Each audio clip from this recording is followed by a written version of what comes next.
Can a white lady open a Chinese food restaurant? Is this blasphemous cultural appropriation? Should it be illegal in 50 states? Or is it just another case of who cares? First, let's establish who is against this idea.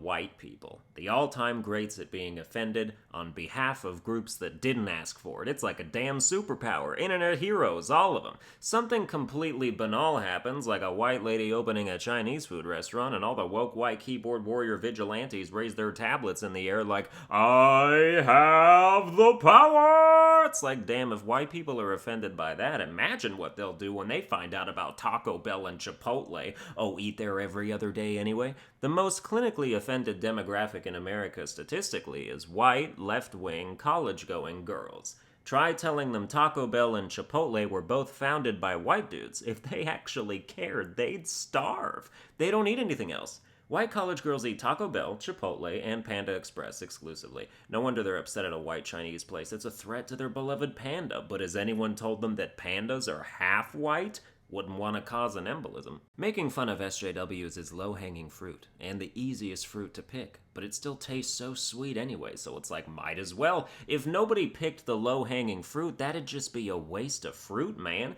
Progressivism is the single easiest religion to make fun of. Easier than Christianity, easier than Mormonism, easier than Scientology, and all the other religions out there. I've already established in previous videos why I treat it like a religion. It's a doctrine. It follows a set of tenets. If you stray from the path, you are ousted by your fellow believers. It demands militant activism and faith, as well as a repudiation of the self if you're straight, white, or male, meaning you're meant to go through life trying to redeem yourself for existing to begin with. Sound familiar? And last but not least, it harbors a complete intolerance of other viewpoints. It brings out the worst in people. It makes them into vicious predators and mewling victims somehow simultaneously, with an ultimate goal of removing free speech from the equation. It's a glass cannon ideology, and it needs breaking. It's influencing the entire Democratic Party right now, and if you're a card-carrying liberal, you should be worried about it. Just take this new criticism is incitement line they're all going with. If you pay much attention to the political sphere lately, you've all probably heard of Alexandria Ocasio-Cortez, often referred to shorthand as AOC, the new fresh face of the radical left wing of the Democrat Party, but adjacent to her is another freshman Democrat who's been making controversial statements so regularly the only person who rivals her is Trump. That's Ilhan Omar, which might not be how you pronounce that, but I'm going with it. A Somali Muslim and young Democratic congresswoman whose favorite hobbies are downplaying terrorism and making inelegant statements about Israel and 9/11.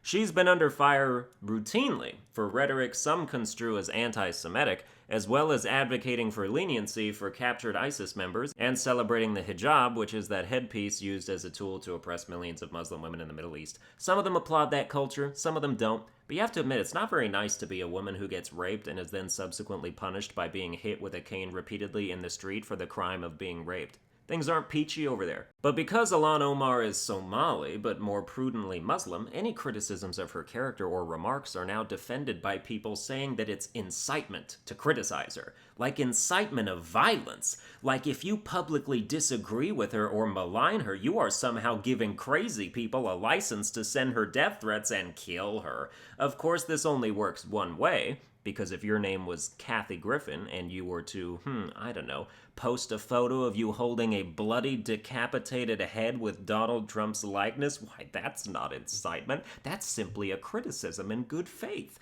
I remember seeing that like, man, the nuance is really there. Spot on, Kathy. The subtext speaks volumes. I never thought of it that way, and the best part is, it's open to interpretation. But so the most recent thing was that Ilhan Omar was talking about 9/11 in a speech and making some broader point about how we blamed all Muslims for it, referencing the travel ban, which to this day doesn't affect 90% of Muslim-majority countries, but still a Muslim ban apparently. And she referred to the act of 9/11 with this terminology, using the phrase, some people did something.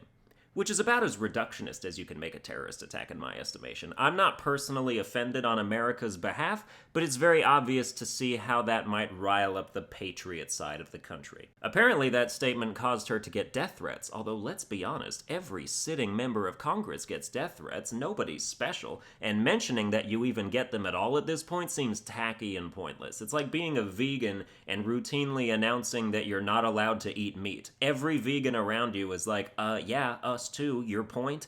Death threats in Congress are like strokes in golf. You try to win with as few as possible, but you're not getting none. So someone makes a videographic presentation condemning Omar's 9/11 remarks with footage of 9/11 in the background to re-illustrate the significance of that day and all that, and then Trump himself retweets it. And Trump retweeting it is viewed by the entire left, including half the presidential candidates, as incitement to violence. They all make sure to use that word, incitement. Incitement is the new racism. First, everything was racist. Now it's further. Everything is incitement. Everything is a direct threat. Everything is a license to kill. Criticism is violence. Used to just be hate speech was violence. Now criticism. Things move fast.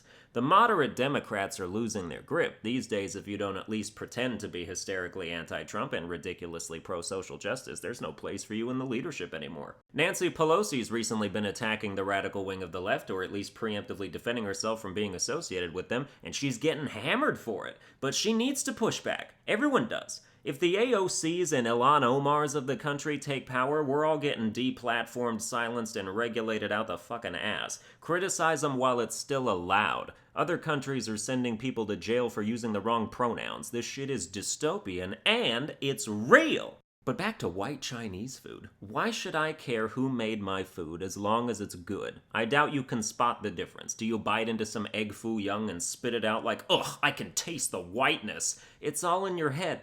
The disadvantage argument doesn't even work here when Asians are doing better than white people in this country overall. They already make more money. They're already smarter because they study harder and longer. A white lady who wants to make Chinese food isn't oppressing anyone. If anything, she's taken some jolly revenge. Would you care if a black guy opened a Chinese restaurant? As if you wouldn't want to try some Kung Pao fried chicken with 9 different homemade seasonings on it.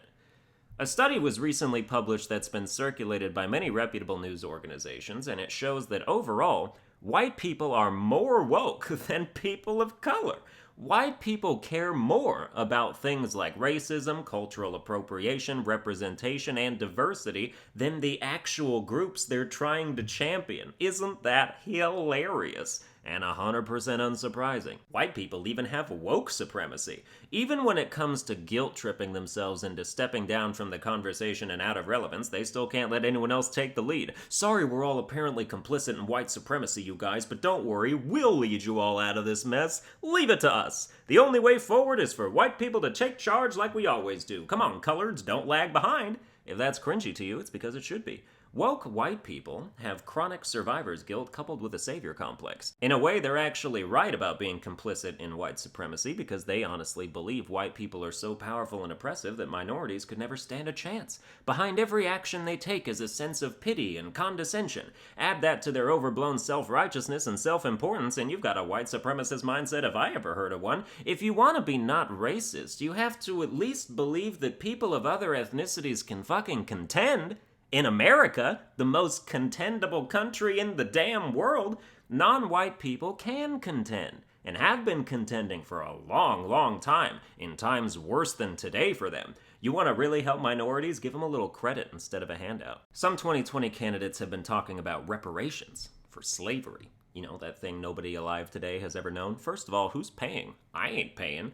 I didn't do shit. Investigate me. You won't find a single instance where I owned black people, unless you count whooping they ass in Call of Duty, a damn. Nah, reparations are great, just what the black community needs, another entitlement program from Whitey, am I right? Sorry we personally didn't enslave you personally, go buy some drugs and lottery tickets. Welfare is already a thing. I mean, is this a one-time fee, or are we looking at perpetual monthly guilt payments on behalf of our dead ancestors? What does it do to somebody's personal sense of drive and ambition when they're already being paid just to exist? If I got a monthly disability check for being on the spectrum, I would do even less than I'm doing now, and I ain't doing much. Second of all, who's getting paid?